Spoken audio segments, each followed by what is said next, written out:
हरियाणा में की कैबिनेट बैठक आज शुरू। बजट सत्र के साथ ही कई अहम मुद्दों पर होगी चर्चा।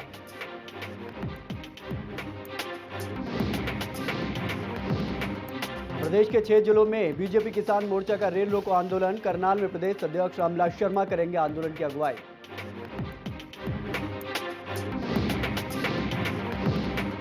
जाटों ने दिया प्रदेश सरकार को 20 तारीख तक का अल्टीमेटम। कहा, जाटों को आरक्षण नहीं मिला तो 23 फरवरी से रोकेंगे ट्रेन।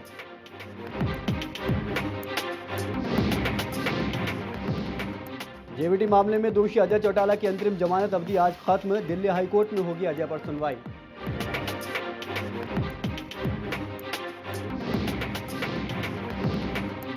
यमुनानगर के कुणाल शर्मा ने सिविल सर्विसेज की आईएफएस की परीक्षा में रचा इतिहास। कुणाल ने इस परीक्षा में दूसरा तो प्रदेश में हासिल किया पहला स्थान। और ऑकलैंड टेस्ट मैच में न्यूजीलैंड के खिलाफ भारत की हालत पतली। दूसरे दिन का खेल खत्म होने तक भारत ने 4 विकेट पर बनाए 130 रन।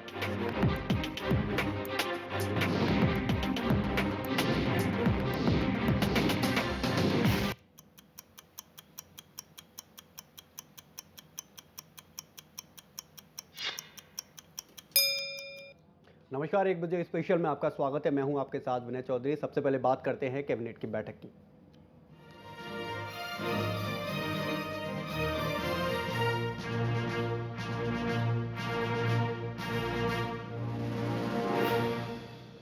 तो चंडीगढ़ में हरियाणा कैबिनेट की बैठक शुरू हो चुकी है, जिसमें बजट सत्र को लेकर चर्चा की जाएगी। साथ ही आपको बता दें कि कई ऐसे अहम मुद्दे हैं जिन पर की चर्चा की जानी संभव है। आपको बता दें कि 21 फरवरी से बजट सत्र शुरू होने जा रहा है, जिसमें कि बजट पेश किया जाएगा सरकार की तरफ से और इसी को लेकर विचार किया जा रहा है और बजट का जो प्रारूप होगा वो इस बैठक में तय किया जाएगा। मनोज हमारे साथ जुड़े हुए हैं। मनोज, बैठक शुरू हो चुकी है, मुख्य तौर पर बात की जाए तो मुख्य मुद्दे क्या रहेंगे? देखिए, बैठक शुरू हो गई है और मुद्दों की जहां तक बात करें, बजट सत्र को लेकर चर्चा होनी है आज कैबिनेट में। और कैबिनेट को तय करना है कि बजट सत्र में किन प्रस्तावों को लाया जाएगा, किन प्रस्तावों को पेश किया जाएगा सदन के पटल पर। और साथ ही साथ बजट को लेकर भी फैसला किया जाना है कि सरकार फुल फ्लेज बजट पेश करेगी या फिर लेखा अनुदान पेश किया जाएगा। तो इस पर बहुत जल्दी अभी फैसला हो जाएगा और कैबिनेट की बैठक जब खत्म होगी उसके बाद भूपेंद्र सिंह हुड्डा एक प्रेस कॉन्फ्रेंस करेंगे जिसमें वो तमाम चीजें सामने रखेंगे। इसके अलावा मुद्दों की अगर हम बात करें तो गुड़गांव की जो स्पेशल इकोनॉमिक जोन की लगभग 1380 एकड़ जमीन है जो रिलायंस को दी गई थी, वो रिलायंस ने वापस कर दी है सरकार को। तो सरकार उस जमीन को वापस लेने के फैसले को भी अब अपनी मंजूरी देने वाली है, यानी कि हरियाणा मंत्रिमंडल उस पर अपनी मोहर लगाएगा। इसके अलावा कुछ नई घोषणाओं की भी यहाँ पर कैबिनेट मंजूरी दे सकता है। जी मनोज, मैं बजट के बारे में आपसे जानना चाहूंगा। प्रारूप जरूर तय किया जाएगा। ये बजट का जो सत्र है वो 21 फरवरी से शुरू हो रहा है, कब तक चलेगा? देखिए, अभी सिर्फ ये तय किया गया है कि बजट सत्र 21 फरवरी से शुरू होगा। इसकी अवधि कितनी होगी ये बिजनेस एडवाइजरी कमेटी तय करती है।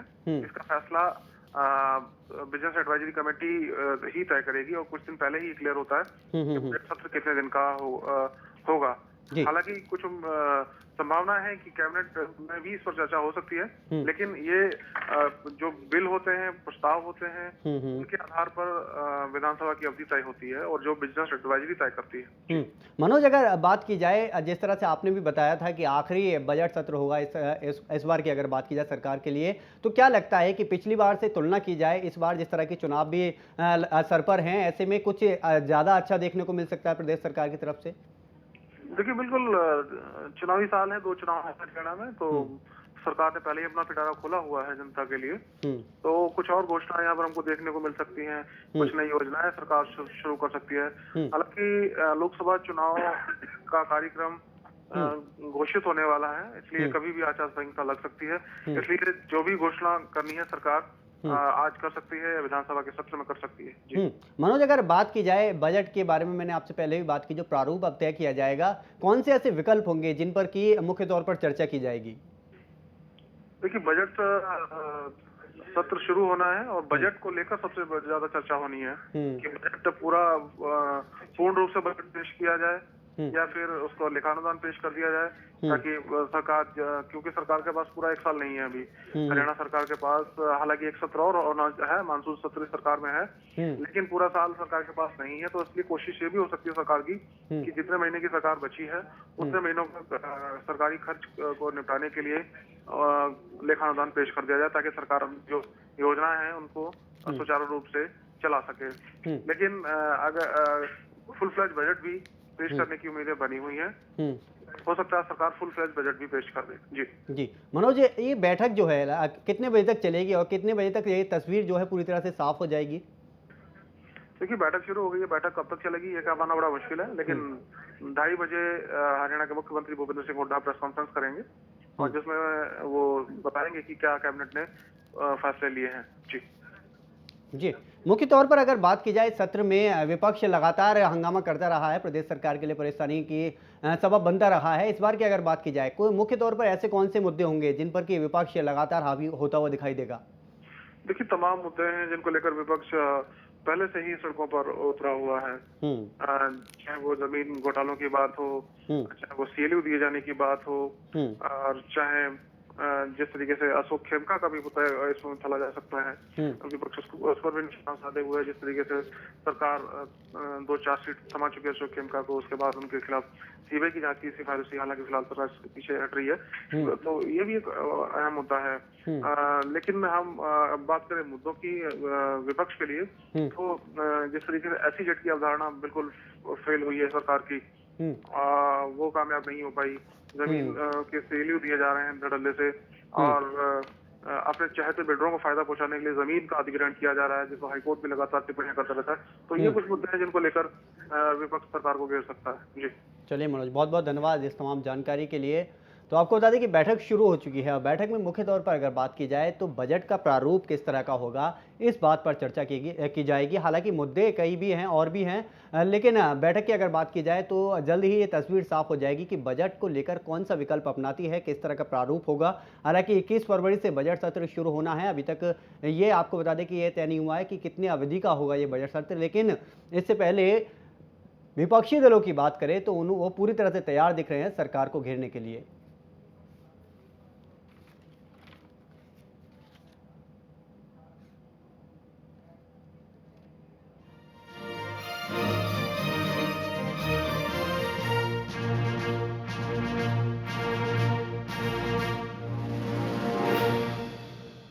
और अब बात करते हैं बीजेपी के रेल रोको आंदोलन की।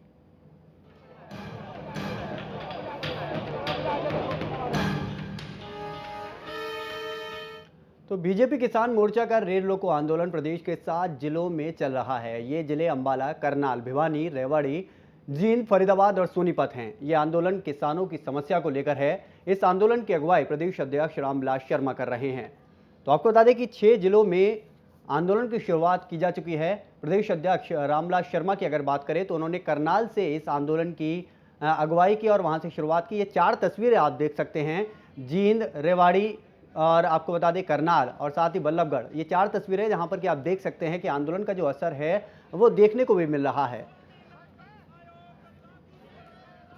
तो स्वामीनाथन आयोग की रिपोर्ट को लागू करवाने की मांग के साथ बीजेपी किसान मोर्चा आज प्रदेश के 7 जिलों में रेल रोको आंदोलन कर रहा है, जिसे देखते हुए प्रशासन ने सुरक्षा के पुख्ता इंतजाम भी किए हैं।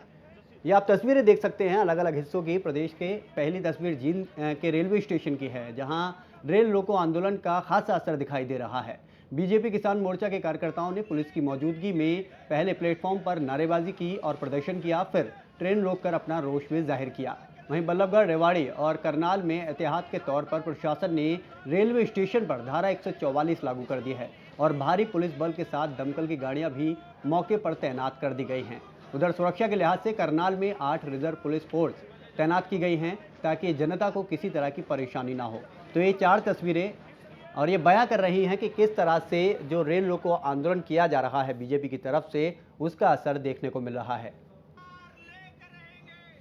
आशीष अग्रवाल हमारे साथ जुड़ चुके हैं अंबाला से। आशीष, अगर बात की जाए अंबाला में किस तरह का असर देखने को मिल रहा है इस आंदोलन का? अंबाला में देखिए बिल्कुल भी बीजेपी के आंदोलन का कोई बड़ा असर देखने को नहीं मिल रहा है। अगर रेलवे अधिकारियों के दावे की माने तो बिल्कुल यातायात जो है वो सुचारू है इस समय, और कोई भी ट्रेन इफेक्टिव नहीं है अंबाला रेलवे जंक्शन के ऊपर। और दिल्ली से लेकर अमृतसर तक जो अंबाला से आने जाने वाली गाड़ियां वो सुचारू रूप से अपने निर्धारित समय से ही चल रही हैं।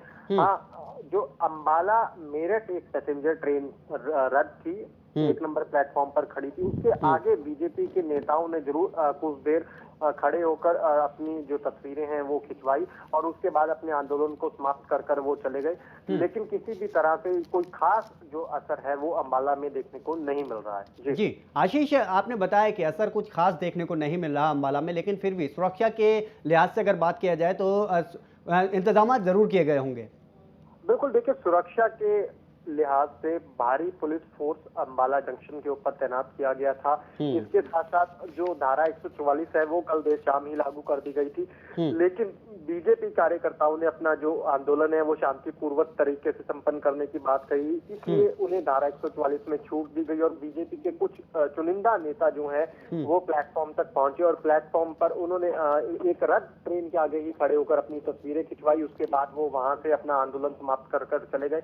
यानी कि कहीं ना कहीं कहा जाए तो जिस तरह से स्वामीनाथन आयोग की रिपोर्ट लागू करवाने के लिए कहा गया था, इस आंदोलन को छेड़ा गया था, वो आंदोलन कहीं ना कहीं फीका पड़ता हुआ नजर आ रहा है। हालांकि हमारा उद्देश्य किसी की निंदा करना नहीं है, लेकिन सवाल ये है कि जब स्वामीनाथन आयोग की रिपोर्ट लागू करवाने के लिए एक आंदोलन छेड़ा गया तो उस आंदोलन को बीजेपी नेता आखिर अंजाम तक पहुंचाने में इतनी ढिलाई क्यों बरत रहे हैं? क्यों आखिर 2 मिनट तक भी किसी ट्रेन को वो नहीं रोक पाए?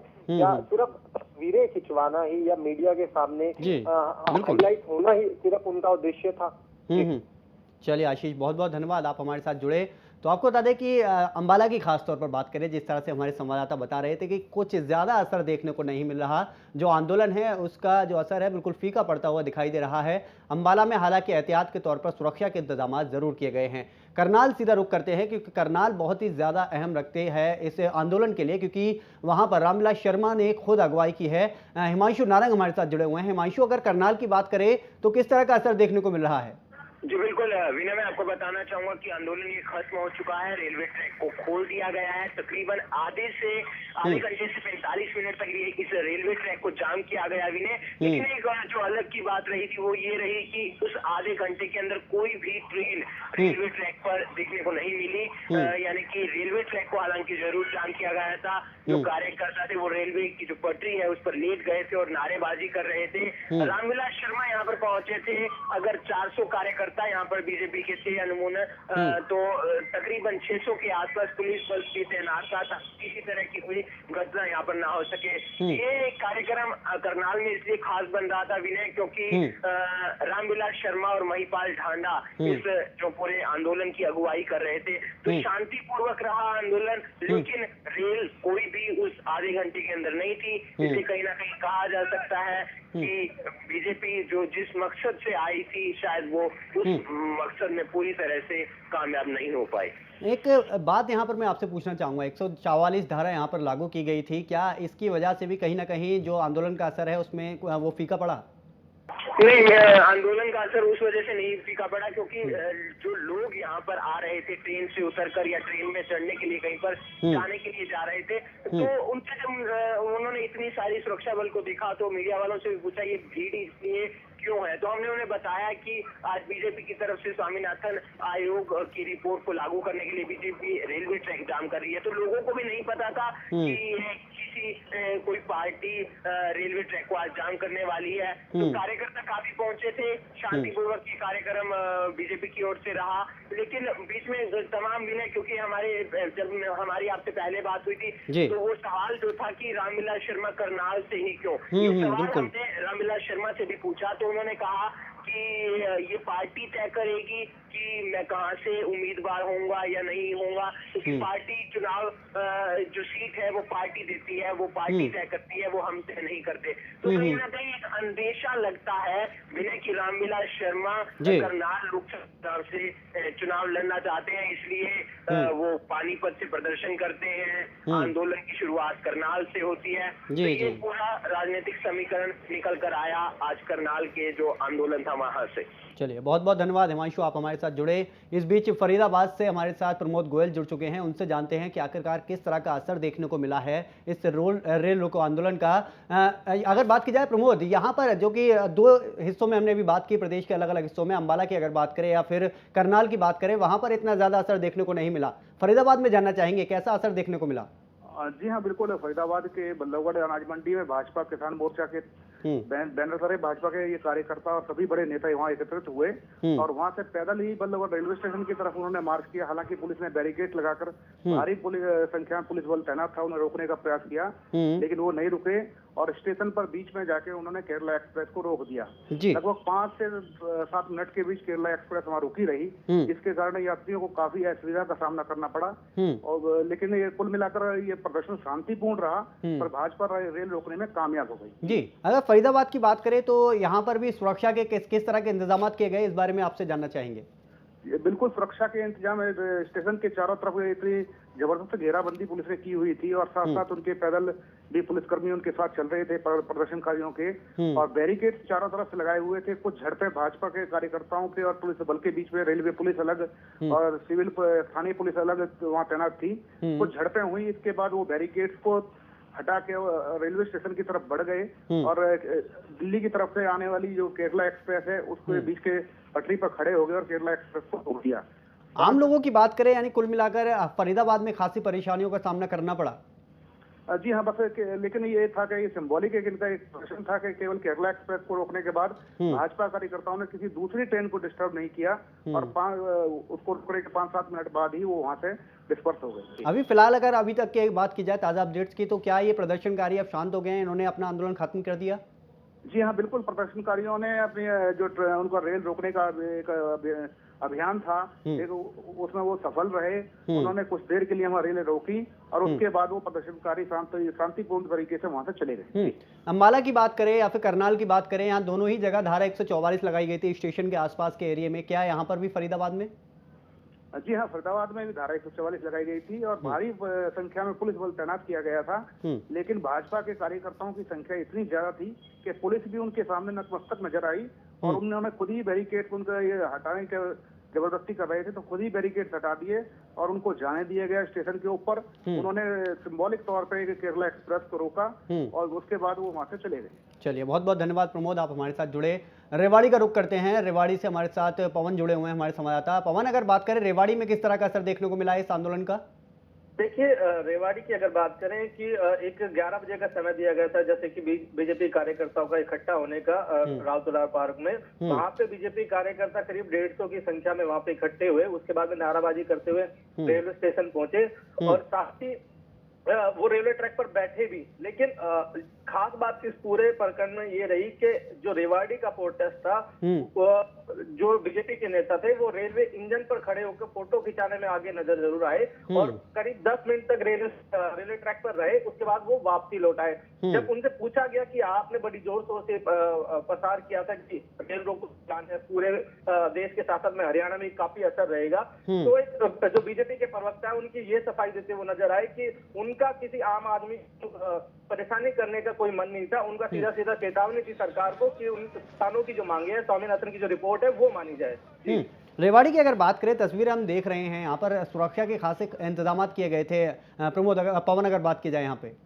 देखिए, बिल्कुल, क्योंकि सुरक्षा के पूरे इंतजाम थे। धारा 144 जिला उपायुक्त ने लगाई हुई थी, साथ ही साथ तहसीलदार की यहाँ पे अलग से एक ड्यूटी लगाई हुई थी, डीएसपी और एसएसओ रैंक के बड़े अधिकारी वहाँ पे मौजूद थे और बीजेपी कार्यकर्ताओं से अधिक संख्या में पुलिस बल की मौजूदगी यहाँ पे दिखाई दी गई रेवाड़ी में। यानी कि जो आंदोलन का असर था वो बिल्कुल फीका रहा। मुख्य तौर पर ये जानना चाहूंगा आपसे कि क्या किसी तरह का उग्र प्रदर्शन किया गया बीजेपी कार्यकर्ताओं की तरफ से? देखिए बीजेपी कार्यकर्ताओं का अगर वही बात है कि यहाँ का थोड़ा सा फीका रहा पूरी तरह से जो ये पूरा प्रोटेस्ट है, क्योंकि कहीं ना कहीं जो ना कोई बड़ा चेहरा यहाँ पे देखने को मिला, क्योंकि रेवाड़ी, क्योंकि पूरे हरियाणा में 7 जिले चिन्हित के वहाँ पे बीजेपी कार्यकर्ता प्रोटेस्ट करेंगे। लेकिन अगर मैं रेवाड़ी की बात करूँ तो रेवाड़ी में गुड़गांव लोकसभा में रेवाड़ी क्षेत्र आता है, तो जो राव नरवीर है, सुधा यादव है, उनका यहाँ पहुंचना था लेकिन वो नहीं पहुंच पाए। और जो बीजेपी के जिला स्तर के नेता थे वही यहाँ पे मौजूद आए और ना ही बड़ी संख्या में जो कार्यकर्ता थे वो यहाँ पे इस प्रोटेस्ट में शामिल हुए। जी, यानी कुल मिलाकर ये कहा जाए पवन कि सिर्फ और सिर्फ ये एक खाना पूर्ति के लिए आंदोलन दिखावे के लिए किया गया। क्योंकि पूरा जैसे कि मैंने बताया आपको कि बीजेपी के कार्यकर्ता थे वो खाली इंजन पे खड़े होकर फोटो खिंचाना, क्योंकि साफ तौर पे खाना पूर्ति की जा रही है कि मीडिया में इंजन पे खड़े होकर फोटो खिंचा लिया, कल बड़ी बड़ी हेडलाइंस अखबारों में आ जाएगी। लेकिन ये जो पूरा पूरा ड्रामा कहा जा सकता है जिस तरह से बीजेपी का रेवाड़ी में चला। हाँ पवन, यहाँ पर एक सवाल मैं ये पूछना चाहूंगा कि आपने बताया बीजेपी कार्यकर्ता यहाँ पर जरूर मौजूद थे, इनके अलावा जो किसानों के लिए मांग उठाने के लिए ये आंदोलन किया जा रहा था, क्या कुछ किसान भी वहां पर मौजूद थे? देखिए किसानों यहाँ पे मुझे तो कोई निशान नजर नहीं आया आम किसान। हालांकि किसान जो इनके बीजेपी किसान मोर्चा के जो नेता हैं वो जरूर यहाँ पे मौजूद थे और जो बीजेपी के और कार्यकर्ता हैं वो यहाँ पे मौजूद थे। जी, इस बीच अगर बात की जाए आम लोगों को किस तरह की दिक्कतों का सामना करना पड़ा यहाँ पर?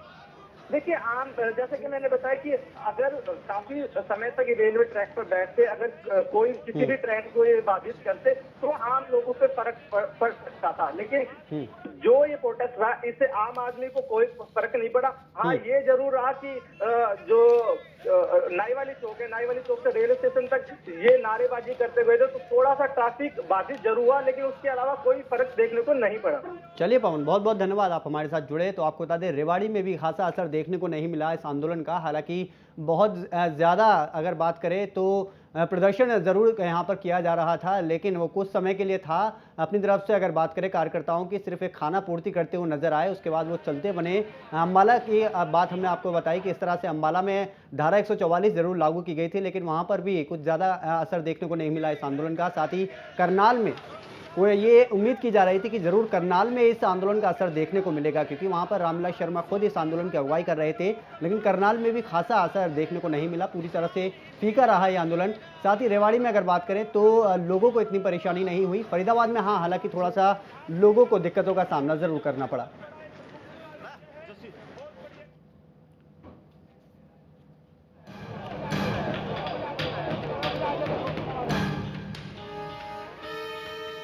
चलिए फिलहाल यहाँ रुकते एक ब्रेक के लिए, जल्द लौटते हैं।